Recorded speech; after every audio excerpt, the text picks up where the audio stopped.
Hi అండి అందరికీ. నేను రమ్య చాణక్య వ్లాగ్స్కి వెల్కమ్. ఇదైతే చింత చిగురు. నాలాగా ఫస్ట్ ఎవరికైనా తెలియని వాళ్ళు ఉంటే ఒకసారి కామెంట్ సెక్షన్లో కామెంట్ చేయండి. ఫస్ట్ అయితే నాకు ఈ చింత చిగురుతోని పప్పు చేస్తారని తెలీదు, కానీ ఇక్కడ మేమున్న ప్లేస్లో అయితే చింత చిగురు పప్పు చాలా ఫేమస్. ఈ సమ్మర్లో మనం మామిడికాయ పప్పు ఎట్లా చేసుకుంటాం, ఇక్కడ చింత చిగురు కూడా అంతే బాగా చేసుకుంటారు. చాలా టేస్టీగా ఉంటుంది, యమ్మీగా ఉంటుంది. అన్నంలో నెయ్యి వేసుకొని పప్పు వేసుకొని తింటే సూపర్గా ఉంటుంది. సో దీని ప్రాసెస్ అయితే ఇప్పుడు చూసేద్దాము.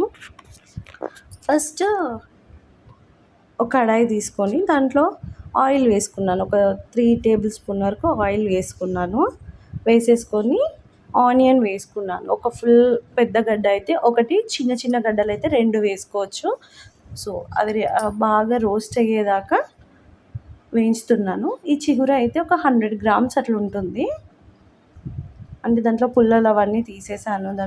ఇది కొనుక్కొచ్చుకున్నాం కదా, సో దాంట్లో ఉన్న పుల్లలు తీసేస్తే ఒక 100 గ్రామ్స్ అట్లా వస్తుంది. సో దాన్ని బాగా ఫ్రై అయ్యేదాకా మంచిగా ఫ్రై చేసుకోవాలి. నెక్స్ట్ ఇక్కడైతే పప్పు నేను ఆల్రెడీ కడిగేసి దాంట్లో కారం, ఆనియన్ వేసుకున్నాను, పసుపు వేస్తున్నాను. ఇప్పుడైతే ఇక్కడ నాకు చింత చిగురు అనేది కడాయిలో వేసుకున్నాం కదా, అది మంచి ఫ్రై అయ్యింది. చూడండి ఇట్లా ఫ్రై అయిన దాన్ని నెక్స్ట్ కుక్కర్లోకి ట్రాన్స్ఫర్ చేస్తున్నాను. దీంట్లో ఇప్పుడు వాటర్ పోసుకుంటున్నాను. ఇంకా మీకు కొంచెం పప్పు అనేది పులుపు ఉండాలి అనుకుంటే కొంచెం చింతపండు కూడా వేసుకోవచ్చు.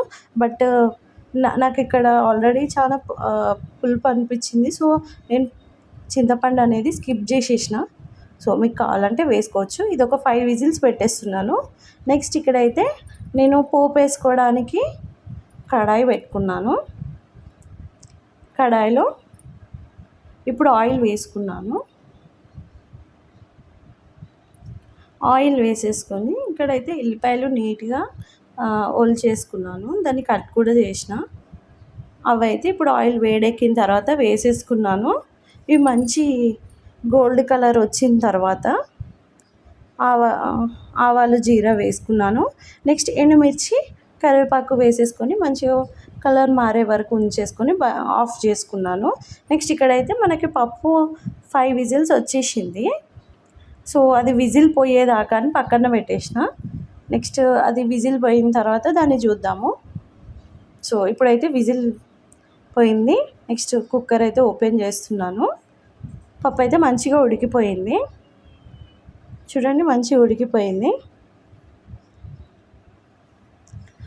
నేను పప్పులో అన్నీ వేసాను కానీ ఉప్పు వేయలేదు. ఏమో నాకు మా అత్తమ్మ చెప్పింది పప్పులో ఉప్పు వేసి కుక్కర్ పెడితే మంచి తొందరగా ఉడకదు అనేసి. సో ఇప్పుడైతే పప్పు ఉడికిపోయిన తర్వాత ఉప్పు వేసి మెత్తగా రామేసుకున్నాను. సో ఇట్లా మెత్తగా రామిన పప్పులో మనం ఇందాక తర్వాత అయితే ఏదైతే వేసుకున్నామో అది పప్పులో వేసేసుకోవాలి. మంచి వేడి అన్నంలో నెయ్యి వేసుకొని పప్పు వేసుకొని తింటే మంచి టేస్టీగా ఉంటుంది. So thank you for watching and subscribe. Bye.